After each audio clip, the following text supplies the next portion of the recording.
What is going on, you guys? Welcome back to another podcast. Today, I got the boy, Ambro. How you doing? Very well, my man. Thank you for having me on. Yes, sir. I appreciate it. We're on the Airbnb in the middle of bumfuck nowhere, to be honest. But we made it happen. We're out here. Our good friend Nathan connected us, so shout out to you, Nathan, if you're watching this, bro. But I wanted to have Ambro on because he's been kind of a ghost on social media up until pretty recently when he's posting his transformation videos. And just going viral for his fitness transformation as well as his funny and comedic business memes. Correct. So we'll go into that. We'll go into more personal life stuff because he's just starting to dip his toes a little bit more in the content space and full send it. So Ambro, for the people that don't know you, do a little intro and let everyone know what's good. So, owner and founder of NetRevenue.io. Basically what we are is we're a full service recruitment and management firm.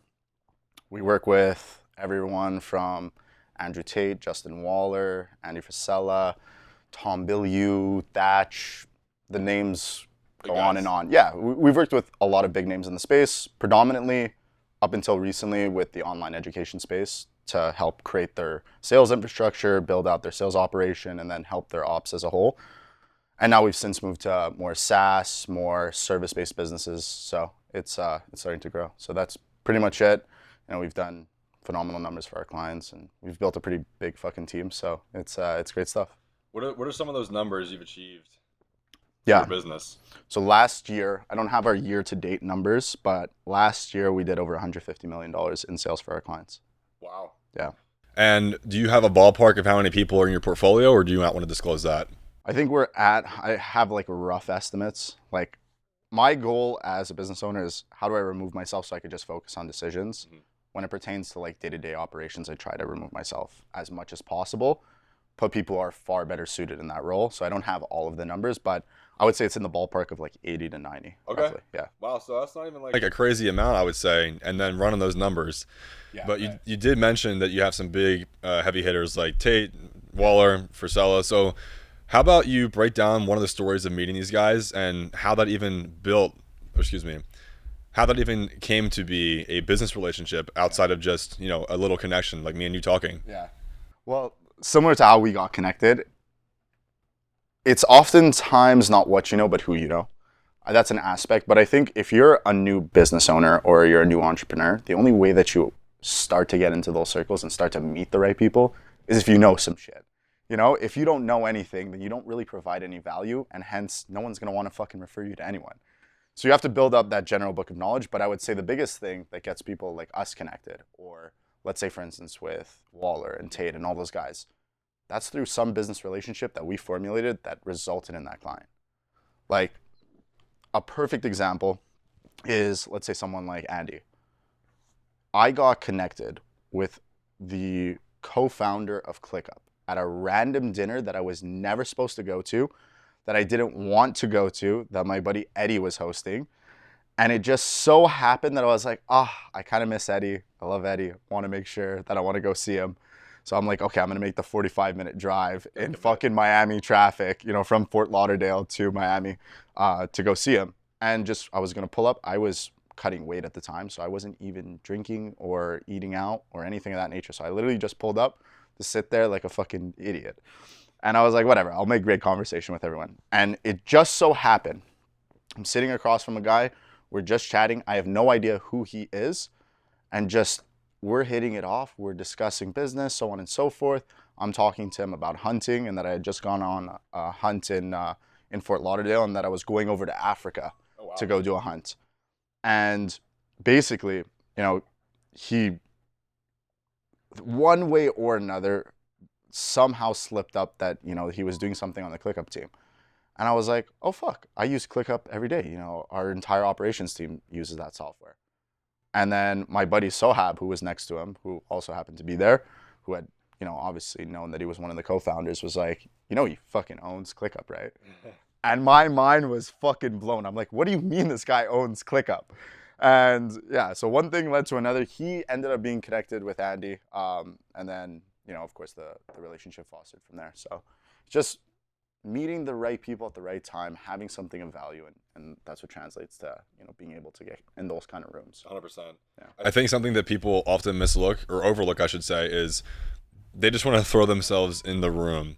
But it's like, if you're just going to go in the room like you said, without anything that you can even talk about, you're not an expert on something, you don't help people, like, people are going to see you and be like, this guy's a taker, or this guy has nothing to even provide me or anyone in my circle for that matter. So if you can be an expert in maybe one thing particularly, help people get good results, you then going into that room is going to be a much higher chance of a new relationship actually turning into something. And that's also exactly how I've built my business too. So it's the proof in the pudding. That's exactly it. That's how all great businesses are built. It's built through word of mouth. Yep. Because you could toss dollars at something. Like, I've seen this in so many businesses. We work with a lot of businesses, so we see what works and what doesn't. And I think before people ever even establish product market fit, they're trying to waste money on advertising. And it's like, the people that you're servicing right now are not even talking good about your business. Go fucking fix that shit. Yeah. Have it to the point where your customers are so infatuated with your product or service that they are willingly telling everybody. And then going into those rooms, you now have something of value, like you said. So I think that's where a lot of young entrepreneurs kind of get conflated, and they don't have the experience and they don't have the knowledge. And I think you have to establish that first, because I can't tell you how many events and seminars I went to where I was aimless myself, had no idea how to, do anything. I didn't have a direction as to where I was going. And I would just show up hoping I'd find the answer. Like, no, the answer is going to come from you understanding that there's a problem to solve in a marketplace, establishing what that problem is, and seeing, is that solution currently viable in the current marketplace? Do people even want it? And then once you service them and they love your product, that's where, you go into those rooms and you spend money on paid advertising and all that. You hit the nail on the head on that, especially obviously, your whole background, your whole company is about sales. Yeah. One of the things I wanted to mention was, how do you know when a problem is worth solving for, it could be a small problem or a big problem. How are you going to test that out and see, oh, there could be something actually here to build something? What is your kind of blueprint for troubleshooting and then problem solving? Yeah. So I get that question a lot. I don't think you look for a problem. So that's the thing where a lot of people kind of get this wrong. And I think that's why a lot of businesses fail, is because people set out to build a business. They don't set out to solve a problem. And it's like the whole fundamental of a business as a whole is just solving some need demand problem in a marketplace. Or even convenience. 100%. And well, ultimately convenience is solving the problem of time, So there's some sort of problem that's there that you stumble upon. I didn't set out to build a business. Every time I set out to build a business, it fucking failed. Yeah. Right? And you probably have had plenty of experience like that. Too many. Yeah, that's what I'm saying. And so many, young entrepreneurs arrive at that situation where they don't really know what to do. They don't put a lot of focus into the learning aspect of working at a company inside of, something that you like to do, something that is within your wheelhouse, something that you would see yourself doing for the next 20, 30, 40 years, working in a company and establishing what are the problems that this company is not seeing, or establishing what is the need that this company is not providing that customers want. And once you stumble upon that problem, that's where you build a business. It's not just, okay, I'm going to think of a problem and then I'm going to come up with the solution because I'm a fucking genius. Like, no, you're actually kind of retarded. Yeah. And you should probably just go work somewhere where there's an actual need being filled, because that company wouldn't be in business if there was no problem being solved. So go work somewhere, establish the problem, then you start the company around it. So that was very similar to my story as to how I got started. I identified a problem. I was already working in an organization. I had probably 6 failed business attempts, and net revenue was lucky number 7. So it worked out for me. That was dope. A lot of people, I've been in, I've paid a retarded amount of money for mentorships, masterminds, all that stuff. And every single time, as long as it's a good mastermind or a good mentorship, the underlying piece of all of this is making sure people even want what you're trying to provide. Because you can make the best product, service, whatever it is, but if people don't want it, there's no market for it. Like, you're just wasting your time, wasting your money, and just everything, right? 100%.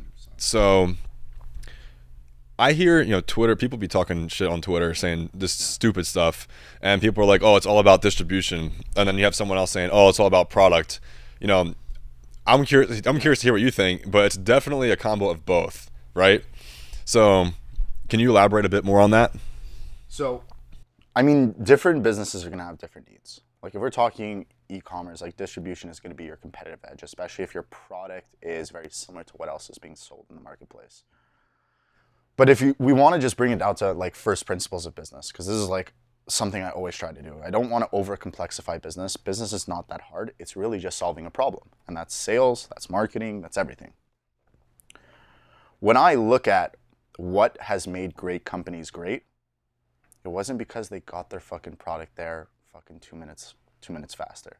It wasn't because it was $3 cheaper. It wasn't because of any of those reasons. It was because people loved the experience of using that product or service, or it solved a big enough need that they needed to do it again or tell people over and over and over again to the point where their company is so established that, you get into the Fortune 500, range. Mm-hmm. But I think it always relates to product, because you can't outsell and outmarket a bad product. And distribution, that's great. You have sales, you have marketing, things are running, you have revenue coming in the door, but how long is it going to be till customer satisfaction starts to diminish and people are no longer interested in your product or service? So distribution it would become second in importance, in my opinion. Okay. Let's go into, I'm actually curious before I even transition. You have a big portfolio of people here across the board besides distribution and product market fit, right? What is in second place that you see as the massive successors that they all have and all share in common? Yeah, that's a really good question.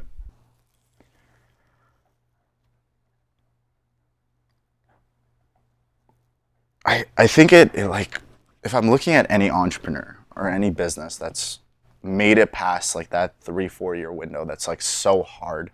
It's like you're throwing a bunch of shit against the wall. Nothing's really sticking. Nothing's really working. You're making some money, but you're not making that kind of catapult leap in terms of revenue and to be able to start to amass, more and more of the market. I think it really comes down to grit.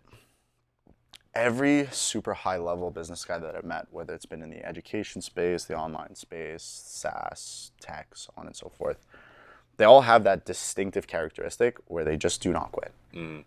And when you look at anyone who's great, whether it's a great athlete or a great musician or a great business owner, it's like they just are so relentless in constantly getting better every single day that it's impossible for them not to win. Mm-hmm. It's just impossible. It's like, look at fucking David Goggins. The guy fucking runs to the point where he's probably running right now. We'll probably see him fucking running down one of these hills. But he's run so much that his legs are breaking down on him. And it's like, if you could, and I'm not saying you have to go to that extreme, and I'm not trying to relate business to like, you got to be a fucking military sergeant. No. It's just an analogy. But I think, listen, if you're able to commit to something and relentlessly work on your craft and start to establish the nuances of the skill set and be able to work on how do I get better at this every single day, it's impossible to lose. Mm-hmm. And if you obsess over your product, if you obsess over your service, if you're constantly getting better as the CEO or founder, and you're constantly learning and trying to get better in all respects, sales, marketing, tech, operations, leadership as a whole, then it's impossible to lose. Mm-hmm. So I think that's the biggest thing that I've noticed. I agree with that. And even to add on two more points, I would say is just being a little bit more delusional in yourself, as well as like being able to handle stress that 99% quite literally would fold under and quit, right? And that comes down to the grit, and that comes down to the delusional mindset to push you through those times, because there's a lot of ups and downs, whether you're doing trading, whether you are running a business, whether you're in a relationship, right? Yeah. So it's your commitment, your willpower, and your belief that something will work. And if logically it doesn't seem to be working, cool. You probably learned a bunch of experiences that you can now bring into a different model that is a better vehicle. That's exactly it. So Like, it's not the money that you make. Like, of course, that's your measuring stick for how well your business is done. But it's the person that you become as you start to establish all these businesses. Like, I could go broke tomorrow, and within like 2 to 3 years, I'll have it all back, if not more. So it's the skill sets, it's the fundamentals that, exactly like what you said. It's being able to become the person that then has the experience to do whatever they want to do. And that carries over to fitness, that carries over to business, that carries over to your relationships. It just makes you a better person as a whole. Mm-hmm. Now, carrying on the topic of discipline here, let's go into, we were talking off camera a little bit ago about you as a boxer when you're younger, and now still active, right? Yeah. Let's go into what you've been going viral for over the last several months of your transformations of before and after. Yeah. You were a big body, and then now I was fat as fuck. Let's put it. Yes, correctly. Yes. Like your face, bro. I don't think I've seen a face that round. Oh, bro, I was like a circle. That was crazy. I was like the Michelin tire man. Have you ever seen him? I was like a circle up top, a circle on the bottom. It was crazy dimensions, bro. But talk about discipline, right? You were that person before, and then you have the edit cutting to where you're at now. Yeah. So at what age do you think you really built that fundamental discipline to not give up on a cut, not give up on a diet, and stay consistent, right? Yeah. Where do you think you learned that from? I mean, listen, I definitely have the fat gene, as you saw from that video. There's no question about that. I put something in my mouth and it immediately just blew up. So I got to be very disciplined, and I had to learn that from a very early age. Luckily, I would say martial arts as a whole taught me the basic fundamentals of discipline. Show up every single day, be consistent, work really hard, do really hard things. Simple. The issue is that most people don't understand simple. To lose weight is fucking really easy. It's basically math. Bro, it's put less fucking shit in your mouth, move your feet more, and fucking sleep. That's it. That's it. Put less shit in your mouth. Like, stop every single thing that you're about to put in your mouth, and ultimately just train, be effective in your training, make sure that you have good recovery, and you're going to be fine. And as long as you do that for long enough, and you're within a caloric deficit, and you're doing ample cardio, and you're, getting your steps in every single day, and you're getting enough sleep, you're pretty much good to go. Mm-hmm. Like, make sure your nutrition is on point. And it's every single fitness influencer has said this time and time again. But people just don't understand. Because it's too simple. Because it's too simple. And it's the same principles in business. It's like, if you could get six-pack abs, you could build $1 million business without a shadow of a doubt. And I know that there's some guys that are like, they go over the top. There's actually, you guys have one guy in here in Arizona that goes way over the top in that regard. But I think, like, if you are able to control the one most important aspect of your life, which is your physical fitness and physical health, then you could control all the other areas. Mm-hmm. So I learned that very early on through martial arts, doing Brazilian Jiu-Jitsu, doing karate, starting boxing at a very early age. I also had to make weight for a lot of my fights. So I knew the fundamentals of, okay, what do I need to consume?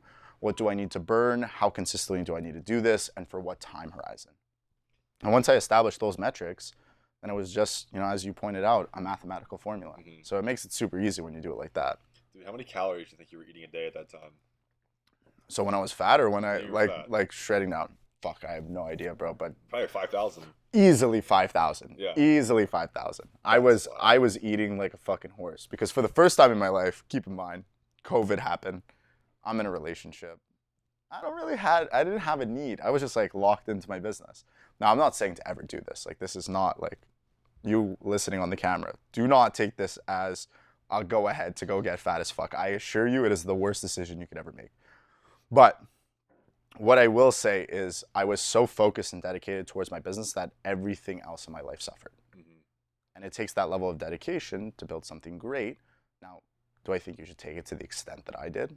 No. I could have easily achieved exactly what I have, if not more, being in physical shape, because people would have respected me more. I would have had more opportunities to increase my social visibility on social media, which would have certainly helped my business attract more, sales talent, attract more operational talent, hire better people. there's so many ways that it influences the growth of your business. But I decided to be lazy and fat and a piece of shit. And ultimately, it probably held me back. But I viewed it as I was getting incredibly locked in for my business to grow. Fair enough. So it was a little blunder, I will say. One of my other friends, actually the guy came out here for his birthday 2 years ago. He has a similar story to you, but he just got skinny as shit. Really? So he used to just blast gear and go to the gym and just eat whatever. And then he stopped training, stopped gear, no base test. He would just stop everything. And then for like about a year, he got very skinny. And then, long story short, he started making a bunch of money again. Okay. Went back to the gym, immediately just started taking a crazy stack of gear. And now he just blew up like in like 3 months. And he's basically back to where he was before. Really? Yeah. In 3 months? Bro, I'm not even joking. Holy shit. I mean, listen, when you're using anabolic steroids in any capacity, like, it's a cheat code. Mm-hmm. And I'm not against them. I'm not personally on them. Would I consider it as I age? 100%. Mm-hmm. Like, I think a lot of people have a negative connotation towards it. My idea is, if it could help me in any way, shape, or form, and I think it can be needed, and it is something that I want to commit to for the rest of my life, because I think, you know, people have differing beliefs, but the research that I've done is that once you start, it's really hard to come off. Mm-hmm. And you're affecting a lot of your hormonal balances by, you know, hopping on and off gear and, you know, being inconsistent with it. So if I do ever make that decision, I understand that it's for life, and I want to make sure that I do it properly. But I think, holy shit, you know, 3 months and blasting a whole stack of gears, that might be a deadly recipe for disaster. I think he's ran like 5 or 6 cycles. Fuck. Yeah, so his insides are a little fried. Oh, I could imagine. Is he red? Every single guy that I know that does steroids is like red. Like his skin? Yeah, they're just like they're fucking, they look red. Yeah. Okay, it's not just me. No, it's not. What the fuck is that? I feel like if you know the answer to this, can you put it in the comments as to why people who take steroids look really red? I don't even want to misspeak or say something that is incorrect, but I think just a base level test, you're not going to be like red. No, but like if you're going to be blasting test, D-ball, throwing a little bit of, you know, other stuff on top that are a little bit more aggressive, your insides are like, so your overall body temperature increases. That's why people turn red. Oh, yeah, you start sweating more. Your overall body temperature is just fucked up. That's basically the bro math behind it. I appreciate it. I appreciate the explanation. That makes a ton of sense. Yeah. But I want to go back to your net revenue. I want to go, you know, you said you tried 6 other businesses and stuff like that. And, you know, did you have any success in any of them or no? Very marginally. Yeah. So, I mean, listen, I started on apparel. Yeah, here, I'll go through all of them. I started an apparel company at like 16 years old. I tried to bring all my friends into starting this business. I think it was called Labyrinth Designs. We have, fucking no, but honestly, it was really bad, and the logo was even fucking worse. Bro, so, and I'm not like fashionable, bro. I'm wearing a fucking cutoff and jeans. Like, I don't give a fuck. Bro fit. Yeah, exactly. So, like, I'm not a fashionista by any stretch of the imagination. I never have been. So I don't know what possessed us to like want to start an apparel company, but obviously barely got off the ground. Wasted a bunch of money on a logo, and essentially just everyone was like, oh, we don't want to start an apparel company, and that basically faltered. Mm-hmm. Past that point, there was I believe, if my memory serves me correctly, my brother and I had also started a cake pop company. Like Starbucks cake pops. Yeah. Those are good. Yeah, but this was like before they were ever in Starbucks. So this was like we innovated the cake. Yeah, we were like innovative at the time, and I think we started a little business of some capacity. And my memory is a little fuzzy on that one, so I'll just kind of go past it. From there, I became an artist, and I was selling artwork. So I used to paint. Yeah, fuck, bro. I've been just everywhere. That's what I'm saying to people. It's like, I just wanted to be rich. Yeah. Like that was the goal. I was just like, oh, well, I want to live a life of abundance. I don't want to ever struggle for money. So I was just like, yeah, I'm going to go start this business and that business and this business. How old were you at this time? I'm probably like 18. Okay, so you're still Yeah, young. I'm like 16 to 18, within that range. Okay. So obviously tried to start all those businesses. Moving past that point, I'm selling my artworks. I'm actually getting a little bit of traction, and I had grown a little bit of a social media following at that time. Really? I think I got up to like 120K followers. Oh wow. Yeah. So selling art. Yeah. Well, so That's pretty legit. yeah. Honestly, my shit wasn't bad.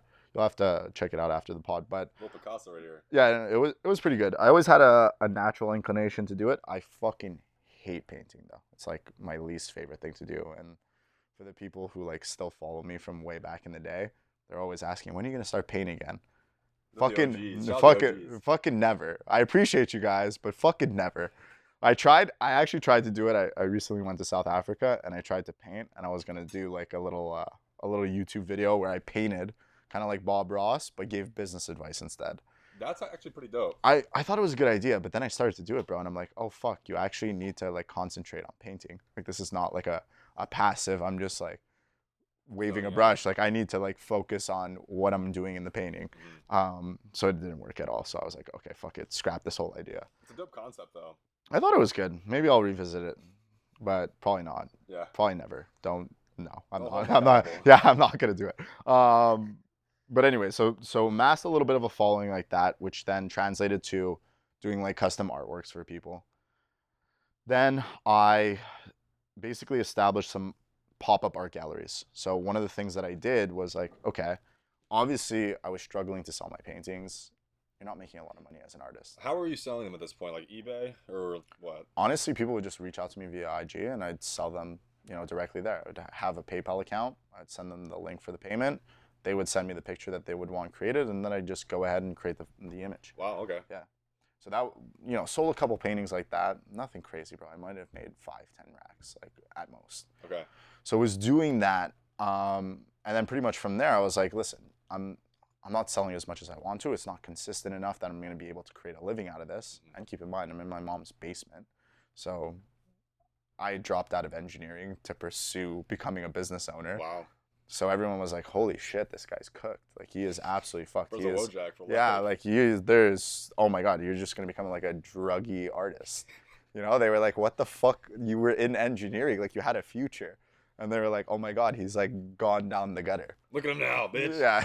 Well, I don't like to flex on the. Yeah, I appreciate it. But I don't like to hurt their feelings. They're probably already feeling bad enough about it. But nonetheless, they were probably thinking, holy shit, this kid's going to be a fucking junkie idiot. Yeah. So I'm just painting in my mom's basement, and just doing my thing. And I was like, oh, I'm struggling to sell the artworks. So I was like, other artists are for sure struggling with this exact same thing. And this relates back to our problem from earlier. Now, was this the right business concept? Fuck no. But this is how you run into solving problems in business. I was experiencing something, and then I inquired further and reached out to other artists and said, hey, are you struggling to sell your paintings, and are you looking for an avenue to do so? I'm thinking of doing this. If I did, would you be interested?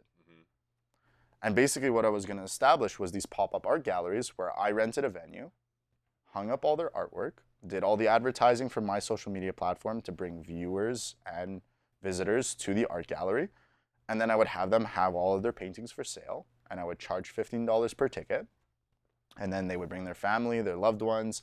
Anyone who followed me on social media would attend this event. And fucking artists started selling artwork. Wow. So then I was like, holy shit. This is before Reels, right? This is before Reels. Wow, okay. So you were cooking even before that reach. Yeah, exactly. So Reels weren't a thing. Like, you would just post those like shitty videos. I don't even think videos was a thing. I think it only became a thing towards the end.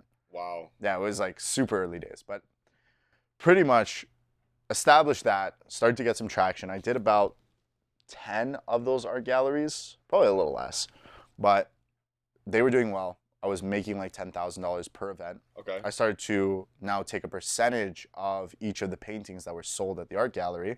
So that's where I started to get into the little bit of rev share models. So, looking back, I'm like, oh, that's where I kind of learned it. I also had to pick up the fundamentals of sales, because you have to sell the artist, you have to sell the painting and the work, and you're not really selling anything but someone's fucking imagination on a fucking canvas like this. So it's a tough sell. It is. So, having to experience that was definitely challenging.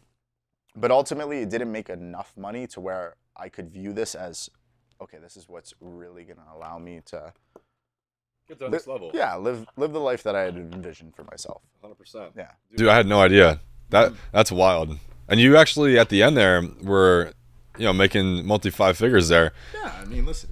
It wasn't anything crazy, because keep in mind I would only do those art galleries like once every 3 months. Okay. But Once a quarter.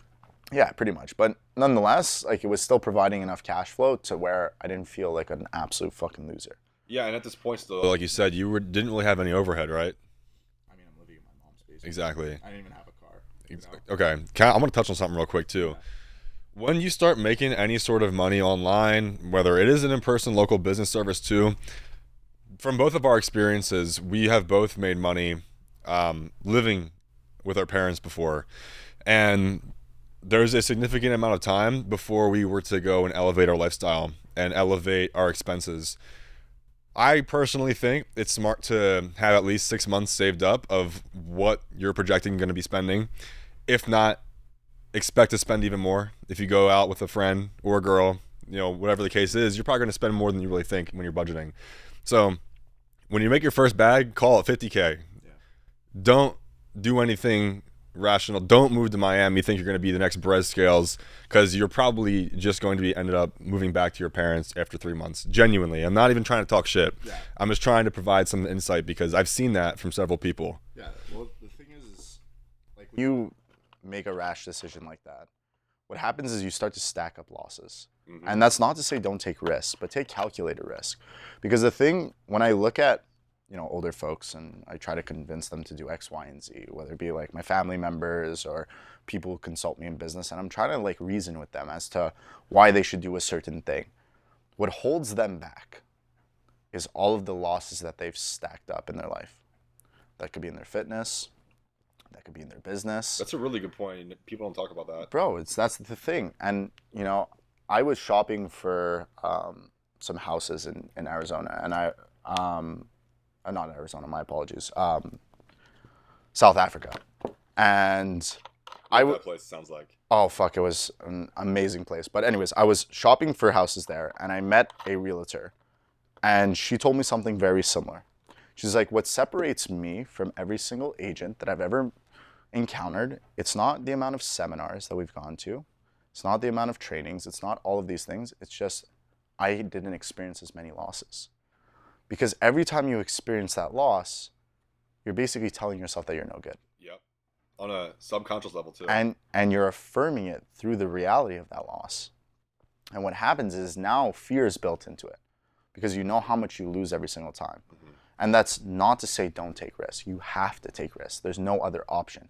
And you should try to fail in some instances, but make it calculated and diminish your returns. Almost kind of put like a stop loss, like if you were to trade. I was just going to give that example. Yeah. It's like you don't want to risk a trade for a 1-to-1 return. Mm-hmm. You want to go for a 1-to-2, or excuse me, a 2-to-1 or a 3-to-1. Yeah. If you're hitting a 4-to-1, buddy, you're doing pretty good in your trading. Yeah. But like you said, minimize those losses, because if you full port and you lose, that's a fucking big loss, and then that's gonna mess up your mind and be like, am I a good trader?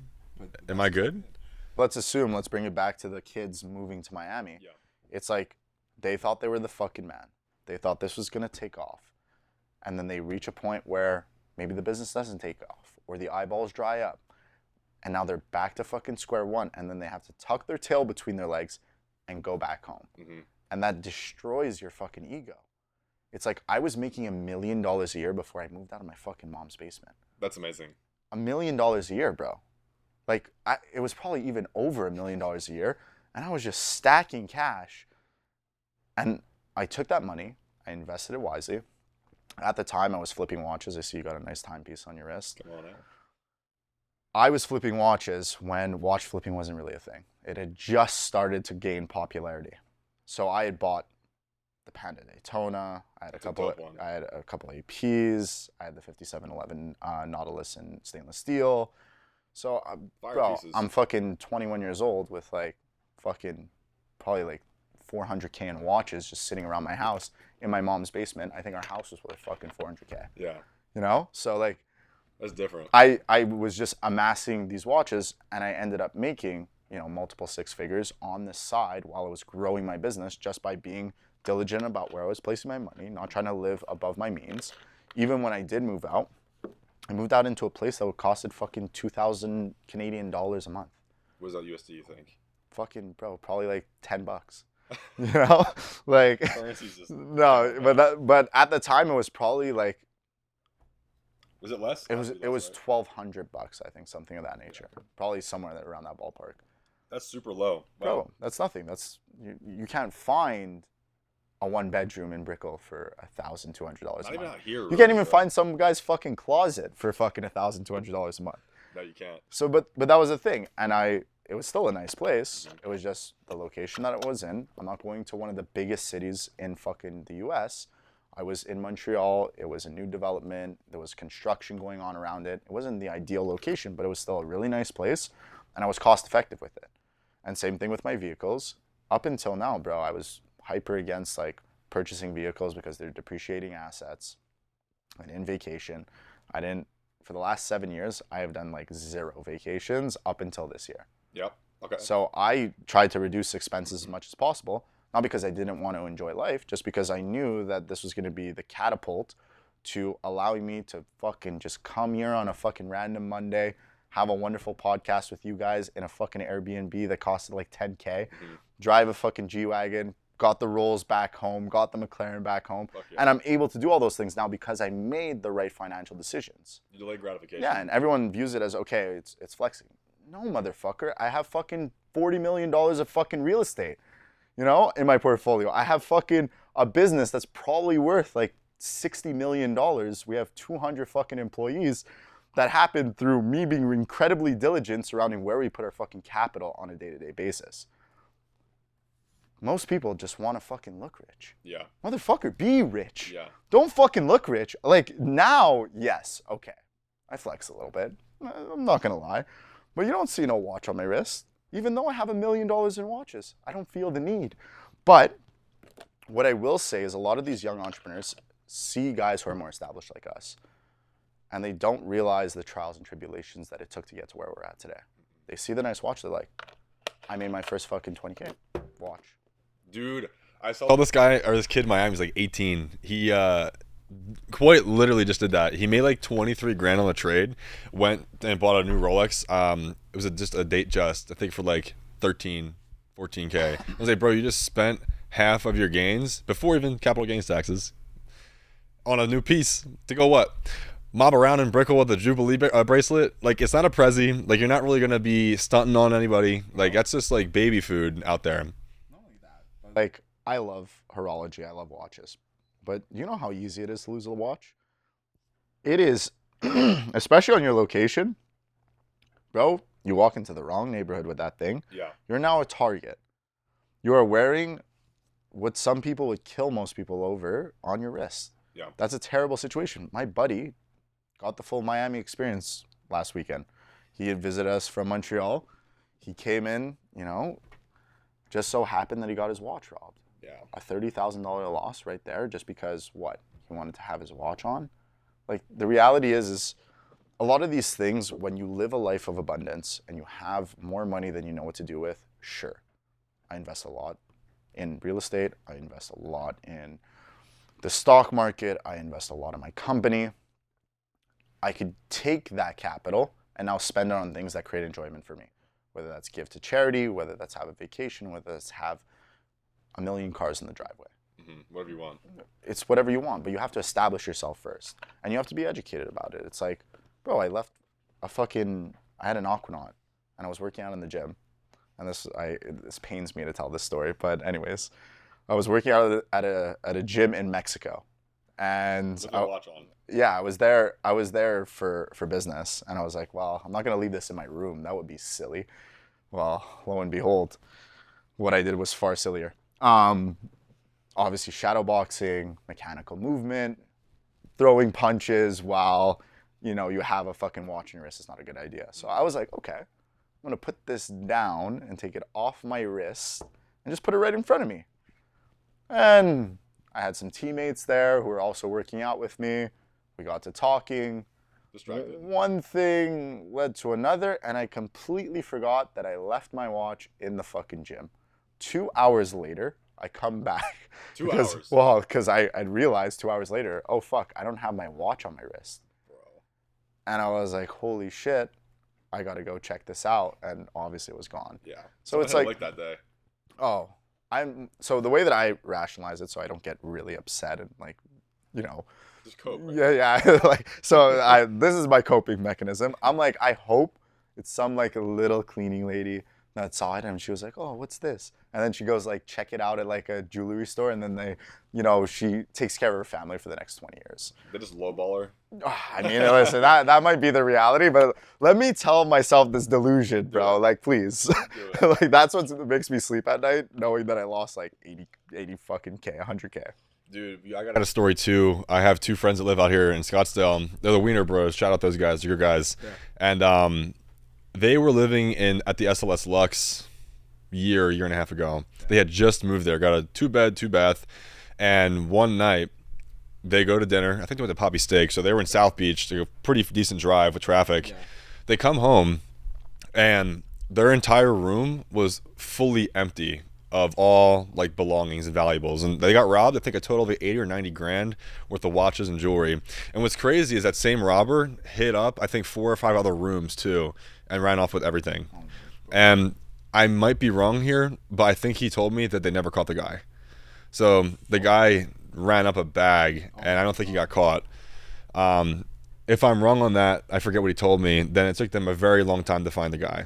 I kind of forget though. But bro, imagine coming back from dinner being down like 80, 90 grand. No, but that's what I'm saying. Like, if you're a young business owner, just focus on stacking as much cash as possible. Mm-hmm. You want to have liquidity so you could take big risks. If you don't have that in the bank, you can't. Yep. Because every second, you have to pay rent. Yep. Or you have to pay that fucking lease payment on that Huracan. Or you have to, you know, go out to that dinner with that fucking 6 on 10 who thinks she's a 10. Dude, you know? That's the worst. So, I mean, like, ultimately, that's the whole reason why I've been in this space for a pretty long time. And the education space, as you know, people come and go overnight. Yeah. And I've seen every fucking person you could possibly imagine raise to stardom, get all of the eyeballs. They're selling a course, or they have a great service, or they have a great product, or they're an influencer, or they're a gym person. And what ends up happening is they have this big spike in revenue. They have all of these eyeballs. Everything is fucking amazing. They're the man. They're the woman. They go and get the nice shit, and then the eyeballs dry up. Mm-hmm. Or the business no longer solves the problem it once did. Or the market has moved on. And now they're completely fucked because they have to essentially showcase this image of themselves driving the nice cars. They're not going to start driving a fucking Prius. Yeah. It's got to at least be base model Mercedes. And they're always going to be on those payments and always trying to make ends meet and never really getting ahead. So especially if you're young, like, start that journey early, because now I'm set up for life. I literally cannot fuck up because I've made enough investments that even if my business were to go bankrupt, I'm covered. Yep. That's the way you want to establish it. Like, you want to be able to take great risks, and sometimes that can put your financial future of your company in jeopardy. 100%. The only way you could really feel confident about those risks, of course, you have to do due diligence and fucking make sure it's the right risk. Like we were talking about earlier about minimizing your losses. Like, going out of business is not something I'm willing to accept. But if you're a new business, like, there's plenty of times where it's like, we had to take this risk where we could have gone out of business. Now we just have too many people where it's like, I would basically be the worst person ever if I did that. So it sounds like you built a bit of a moat too, which is important. You know, like the info guys, the education guys, you can cook up a new course if you really wanted to and pretend you know a whole bunch of stuff about a certain topic utilizing AI now. You know, somebody I respect in the space who's been consistent for years, one of the guys that hasn't fallen off as he's made more money and more views, is Jimmy Farley. You know him or no? He's like 23, 24. He lives in Miami and Puerto Rico, and he just got a new crib in Puerto Rico. Okay, nice. So he solves the TikTok affiliate problem in that gold rush right now, basically helping a bunch of people. But he's played smart too. I want to actually go into this specifically with you, in terms of, you know, you're living at your mom's basement. Yeah. You got $1 million saved up at this point, right? Yeah. Where did this mindset come from where you decided not to splurge and not to start elevating your lifestyle too early on?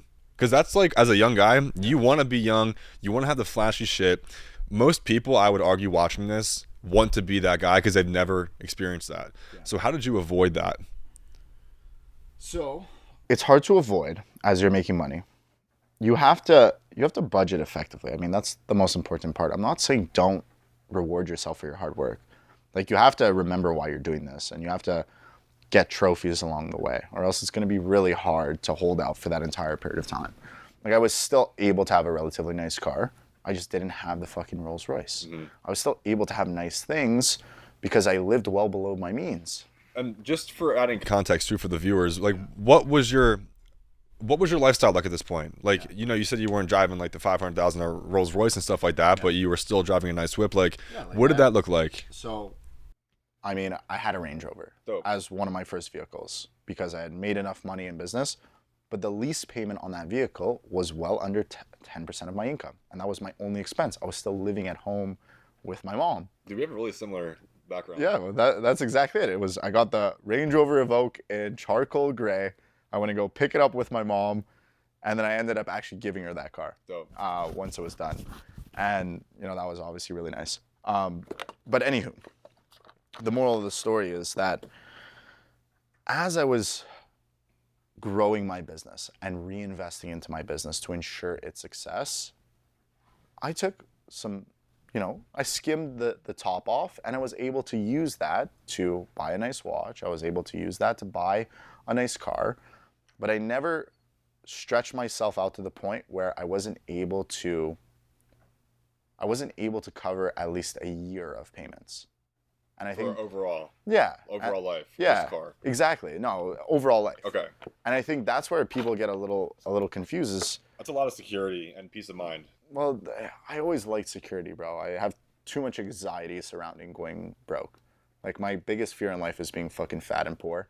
And if, you know, I would take fat over being poor. Me too. Like, there's no way. Luckily, I've been able to, you know, get in shape, so I no longer have that issue. But at one point, I was just fat and rich. But my biggest fear in life is being fat and poor. And I think when you're looking at what you need to accomplish as a young business owner and the things that you need to focus on your health. You need to focus on thinking for the long term. Think the next 20 years of business. Conduct all of your business relationships as such.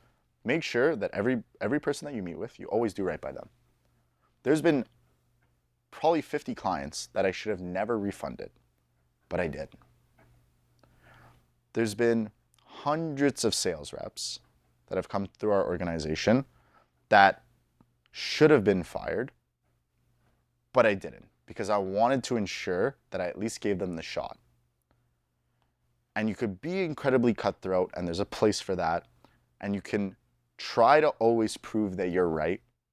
But what ends up happening is you build a lot of bad will in the marketplace. 100%. And that fucks you long term, man. Because maybe it's not the right business, like you were saying earlier, and you move on to something else, and you've stacked up all these skills, and that's great. The one thing that follows you, and that will follow you forever, is your fucking reputation. Yep. Like, I protect my reputation with my life. I do too. I tell my team, you could lose me as much money as humanly possible. I will never get mad over you losing me money. Money could always be made back. I understand mistakes. I understand problems. It is what it is. And I think this is a quote by Warren Buffett. If you lose me an ounce of reputation, that is where I cannot tolerate. I could simply not tolerate someone losing me an ounce of reputation where someone doesn't do right by one of our partners or doesn't do right by one of our clients. That doesn't make our business a great place to work. Like, are we perfect? Of course not. Nobody is. Like, I'm sure there's plenty of sales reps that would tell a different story about how we conducted our business, but I think I bring forth and our core team brings forth the intention that we're always trying to do right by every single person in our business and ensure that everyone's successful. Because I know people are always going to operate in their own self-interest. I just want to make it aligned so that their self-interest is also my self-interest, and my self-interest is also their self-interest. Everyone wins. And everyone wins. And I think there's not a world where you should be conducting business where it isn't a win-win.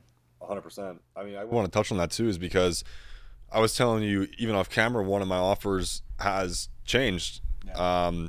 And there's been, most of my business too is referral based, similar to you. And I've had dozens since things have changed of people that have come to me for the service, and I have to turn them down. You know, it's like I can't. It's like I can't do that anymore. That's not even a me thing. It's an Instagram thing. Yeah. So it's like I got to turn this money down just because I want to protect myself. And I'm not, you know, if I was really desperate or I didn't give a fuck about my long-term relationships and my face in the market, I would just be finessing people. Yeah. And then, you know, that always catches up too over time. You know, you mentioned something a minute ago too regarding the Miami influencer, like that stereotype of they make a bunch of money and then they have to live up to a certain lifestyle on the camera. Have you heard of you know who Exotic Car Hacks is? PJ? Mm-hmm. Okay. He has a super good video series on YouTube actually breaking that whole mental construct down, because, and I strongly recommend you watch this video too after this. Just go to Exotic Car Hacks on YouTube and scroll down a little bit. He has like a 3-part video series of basically how to generate wealth essentially and preserve it. One of the aspects he talked about that a lot of these influencers fall into is the cash flow model opposed to the equity model. And he used Wes Watson as a prime example of how this guy is making millions of dollars a month. He spent a shit ton more on his Bugatti than he should have because he has no actual credit because he's a criminal. Driving off the lot, he's already down over $1 million on that car. So because he's cash flowing, he's like, fuck it, I'm going to do it because I have the money right now. He's renting a house on Palm Isle or whatever for over $100,000 a month, basically lighting money on fire, and it comes in 1 month, gone the next, right?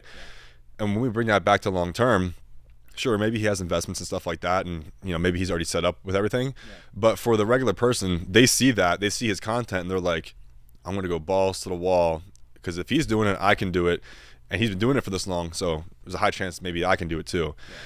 And I think if you have that mindset, you're probably going to have to make a mistake along the way and realize, I'm not Wes Watson, I don't have that reach, and I don't have that cash flow, and it's not going to last forever. So you could take some notes here from Ambro and just say, hey, I have money coming in, hopefully from your business, whatever the case is, maybe your job. And like you said, scalping a piece so you can still enjoy fun things, but just not over leverage yourself. And that's something I've even fallen into years ago. And then I've kind of pumped the brakes a little bit, and I'm like, hold on a minute here. Just as fast as I can make this, I can lose it even faster. So I think a piece of it comes with your mental, what's the word? Just like throughout your experience of handling money. Because if you can't handle a little bit, you're not going to handle a lot. Yeah. That's just through my experience and people I've seen too. Yeah, it's about learning the fundamentals of just capital allocation. Like I'll put a fucking crazy story out there. I currently reside in Fort Lauderdale. We're renting a spot. We're moving from Canada to, you know, the US. So we wanted to at least see the spot out before we start purchasing property down there. And I had the decision where I could have, you know, gone and get a $50,000 a month, you know, place in Miami or Edgewater or X, Y, and Z. Instead, the cost-effective approach was to go to Fort Lauderdale. I spend like 15 G's a month. On top of that, I also have my brother and one of my, you know, chief executive staff in that house with me that split that rent with me. Wow. And they go back and forth to Canada, so half the time I have the place to myself anyways.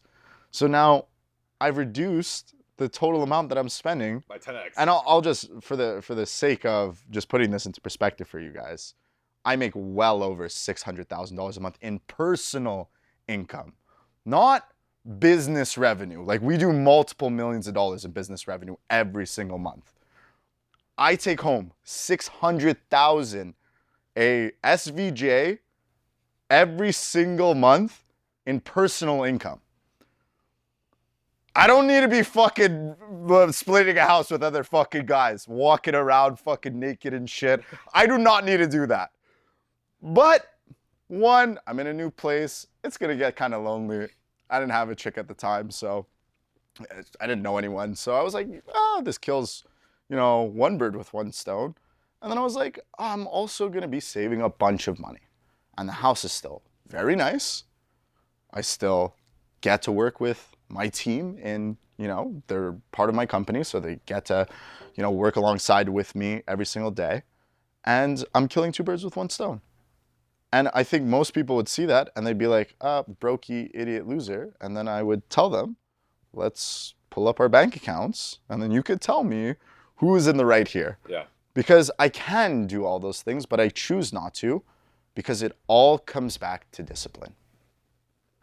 Whether it's in fitness, whether it's in business, whether it's in your relationships, life as a whole is about being disciplined. And if you could be consistently disciplined throughout your entire life and not over leverage yourself and spend way above your means, then you'll always be set. Because there's never a time where I haven't, for the last 5 years, had $1 million cash in an account. Because I don't know when the opportunity is going to arise. I don't know when I'm able to take those big risks. And that stops you from being able to grow your business. Mm-hmm. And the same principles apply to every area of life. Like if you could just be disciplined and understand that you're sacrificing the now for later. And that's not to say don't enjoy your life. I fucking live a great life. I'm not like, you know, fucking Alex Hermosi that doesn't do anything. Like I do a bunch of shit. I get to travel, I get to enjoy life, I get to have, you know, hobbies, I box. I'm able to do everything that I want, but it's also, you have to do things within reason. And I think that's where people conflate the two. They think it's one side of the equation or the complete opposite. It's either you're Wes Watson or you're Andy or fucking Hermosi. And it's like, these are two like entirely different characters. Yeah. Like motherfucker, just be like somewhere in the middle. Like you can be in great shape without taking a bunch of gear. You can make a lot of money without spending it all. You could have a committed, loving relationship without banging a billion bitches. So it's like, just fucking be normal, motherfucker. And I think people are just like, there's these polarizing figures that they're like, oh, which side do I kind of pick? It's like, just be consistent. Just be disciplined. Just do those basic things and enjoy your life. Because at the end of the day, doesn't matter how many fucking great businesses you've built. When you're fucking dead, no one's gonna give a fuck. Exactly. So you can sit there and maybe, you know, Hormozy enjoys like being in a little fucking closet and working on his businesses, and more power to him. That's what he enjoys to do. Do whatever you want to enjoy to do. But I'm saying for the general audience and the general public, just make sure that you're being as consistent as possible and that you're doing it for a very long time. And then you could still enjoy your life. And there's ways of having a balanced lifestyle in that respect. And there will be different periods of your life where 1 second you're locked in, you're constantly working on growing some area of your life. Like for me, it was my fitness recently. There was no partying, there was no going out, there was no eating out or anything of that nature. And I was just getting dialed. And now that I'm in shape, I get to enjoy life and I get to start doing those things again while still being relatively balanced. Mm-hmm. Like we were talking about, stop losses. Just because I'm not eating like 1,500 calories a day and running, 10 miles a day and then boxing for another 4 hours doesn't mean that I'm gonna go eat 40 pounds of McDonald's. Like I still have to be relatively responsible and still train and still do all these things while simultaneously enjoying my life. So I think that's a pretty good message to the audience. 100%. And just even to add on that too, I think a lot of guys, especially the younger guys that see a lot of successful people, like maybe even like yourself, or maybe even, I'm more so speaking about like the info guys, because they all put on a facade for the most part. Not all of them, yeah, but most of them do. And I think. So I'd like to clarify. Go ahead. Most of the young guys. Yes. The older cats. They've built real businesses. They've done real stuff. And those are the people that we usually work with in the education space. Like, I've never worked with someone younger than me in the info space. Okay. I'm glad you clarified that too, because what I'm about to say is for the younger generation. Mm-hmm. That's the world I'm more tapped into specifically. Yeah. But where's I going with that? Oh, yeah. Be conscious of what you as an individual want to do. You see people that buy these cool cars, buy the watches, or drop thousands on dinner or something like that. Like, this is why it's also important, I believe, to have a strong sense of identity. Because if you don't have a strong sense of identity, you're going to flock to what you think looks cool and what might make you look cool to people. But I fell into this too a while ago, where I'm doing things that I don't necessarily enjoy or like doing, but it's bringing me, either it could be validation, it could be like, oh, I'm that guy now, but I'm like, I don't want to do this. So maybe you still have to test the waters on things and experience that and really see, oh, I actually don't like that, or maybe I do like this. So don't just consume one person's piece of content and say, I'm going to emulate my life like them. You can take lessons from everybody, and also ignore some of the negative things that you don't want in your life. But that comes down to my mind too, where I'm like, we're the top 5 podcasts we consume now, or relationships, right? It's like your circle is now all online for the most part. So whatever info you're kind of digesting every day, that's going to form your identity, who you are, and where your goals are kind of set along the path in this journey. But That's so well said. I appreciate it. Well said. We've been going for a while. I want to ask one of the final points on my phone, and we can spitball more. I briefly mentioned it before we started filming. It's basically, you've been in the sales space for a while now. So over the next few years, we've already seen AI disrupting this space. And shout out someone who's built a cool product, Luke Alexander with Kendo, for basically talking to the AI and qualifying and setting and stuff like that. How do you see AI being integrated into the sales and marketing side of your business, but also as a whole with sales? So this is going to scare a lot of people, but in the next 5 years, economics as a whole will change. Businesses won't exist, and it will replace every facet of every human activity you could possibly imagine. Any task. Anything. Especially with agents. You have to put it into context where the rate of improvement on the computing side alone, let alone what they've been able to do with the processors and language models and so on and so forth, just the rate of improvement of our computing power doubles every 6 or 7 months. And don't quote me on that, but in some capacity, there's a doubling of its computing power within, a 6-month to It's exponential growth. 15-month time horizon. When you factor that in, it's like the computing power of AI is already 1,000,000 times smarter than we are. It's not even close. So people like to rationalize it to themselves of, I'm smarter than, what's available in the language models currently, because it can't really do what I do, or it can't think critically like I do. Well, no, it will advance to the point, and it's just a matter of time before it replaces your current activities. So I had a conversation with my team recently where we had an all hands on deck meeting. I looked at our head count yesterday, and we're exactly 207 people in our company. And I had every single one of them show up to that meeting. And I scared the fuck out of them with this. And it created a lot of lack of belief in their job security. And I didn't do it for that purpose, but rather to showcase to them that it is so urgent that you fucking make all of the money now over this next 5 years, because if you don't, you are so fucked. You have no idea. The deeper I research into this, the more information that I accumulate, the scarier it gets.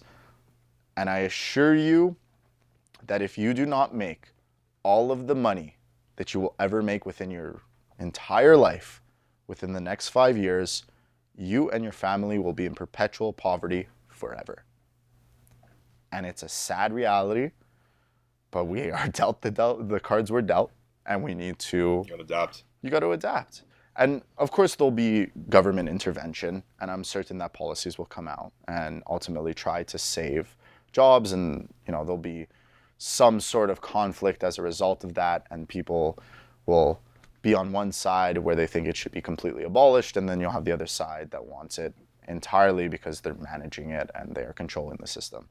And those two opposing forces will result in wars and X, Y, and Z. Who knows? Yeah. But it will replace absolutely everything. So when I look at the rudimentary activities that are being completed inside of, the sales or education space or the online space.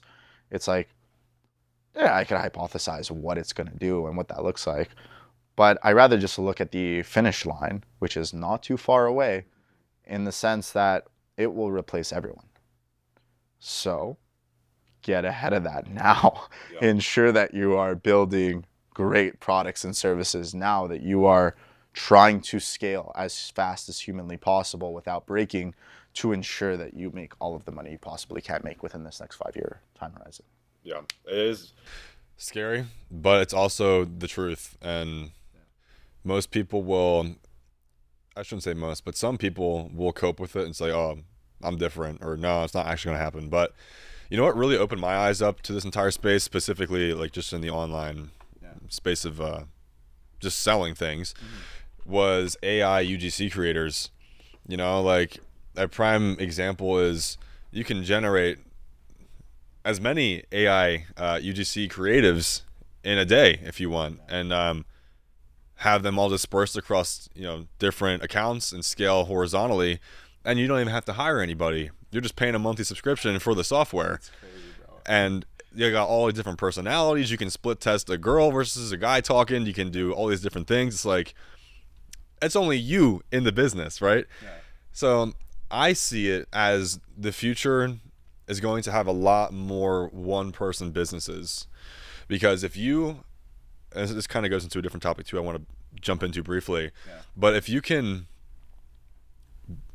be ahead of the curve of the general population on AI and integrating that, you're going to have an edge in whatever you do, right?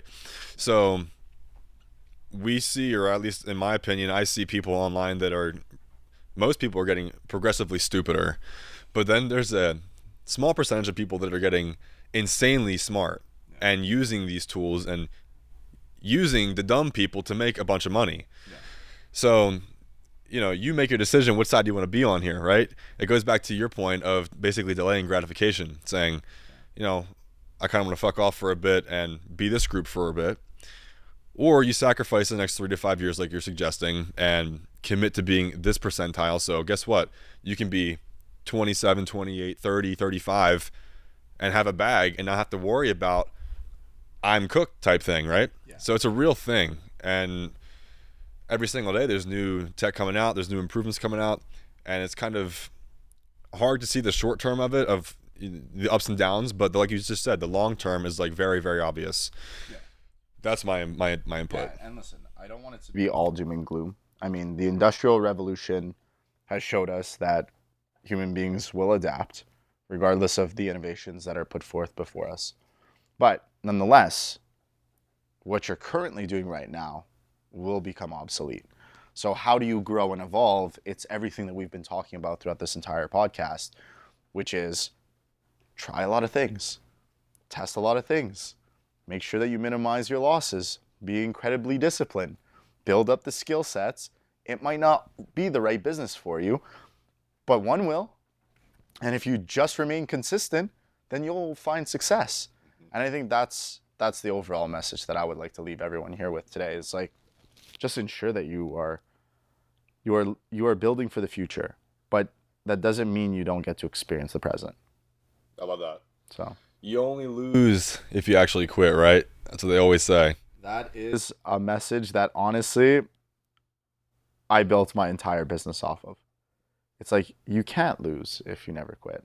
My brother and I, every single time we would encounter a real hardship in the business where it was like, okay, this might be it, we would just say, well, you only lose if you quit. We're just going to show up tomorrow again. And every day we just kept showing up. And eventually we built something great. So amazing. I would challenge everyone who's listening to this podcast, just show up that next day. Brush it off. Whatever story or excuse or reason you want to tell yourself as to why you shouldn't do the thing you know you need to do, whether it's to solve that problem, whether it's to get yourself in shape, whether it's to be a little bit nicer to your family or spouse or X, Y, and Z, let's say brush it off and just get after it tomorrow. And just try to do that every single day and take it day by day, And I love one of my favorite quotes ever. I hate that like the people that quote my like that I'm quoting aren't like, great physicists or like fucking, great mathematicians. It was Will Smith. He's like, you don't set out to build the greatest wall. You set out to lay one brick as perfectly as a brick can be laid. And eventually, you have an amazing wall. And I think that is what most people need to realize. That will take you much further than any little minute tactical thing we could tell you on what's the cutting edge on AI or sales or trading or crypto. Anything. It's like It's the fundamentals. Like it's the fundamentals. It all comes down to first principles. And if you don't want to believe me, I don't give a fuck. Don't believe me. Believe Elon Musk. Elon Musk says put it down to first principles. So does Jeff Bezos. So does Warren Buffett. So does every fucking billionaire. So I might be retarded and cooked, but those guys certainly aren't. So I would highly recommend that you listen to those guys. That was a great message to end it off with. That was dope. I actually never heard that Will Smith quote, but it's facts. Day by day, brick by brick.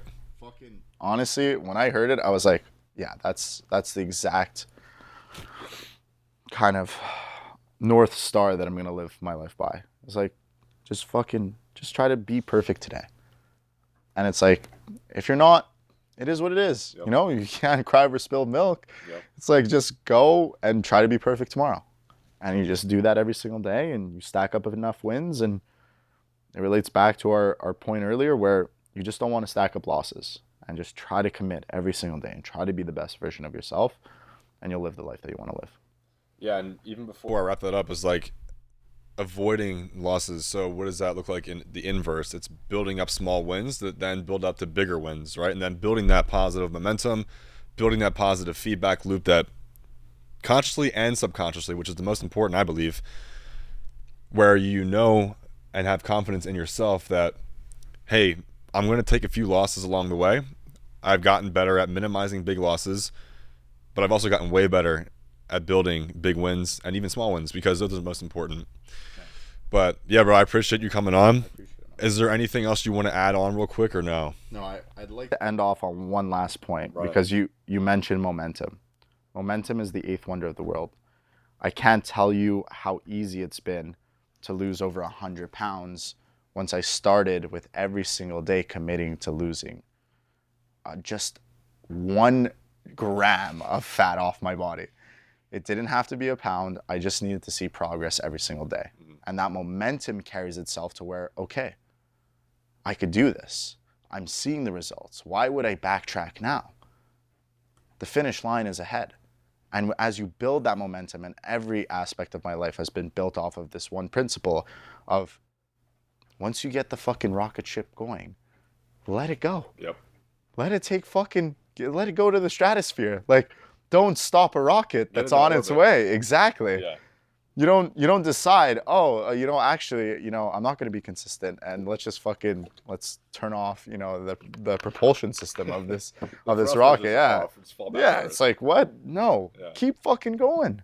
So I think momentum is one of the biggest things that will lead most people towards success is like you said, stack up those little wins every single day and those turn into bigger and bigger and bigger wins. So very well said. I love that last point. Appreciate that.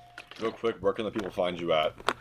I think I started YouTube. Once again, I'm not like a big on social media, so Closing King on Instagram, and then I think I started YouTube. I have to check with my team. I think it's Ambro Di Pilato.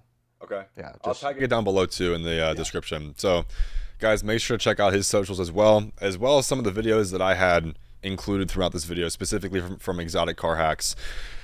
But that's gonna be it. I appreciate you coming on today, bro. Great chat. Yeah. And as always, guys, don't be motivated, stay disciplined, and I'll see you in the next one. Bro, that was fucking... What'd you think? Good? Oh, yeah. Fuck yeah.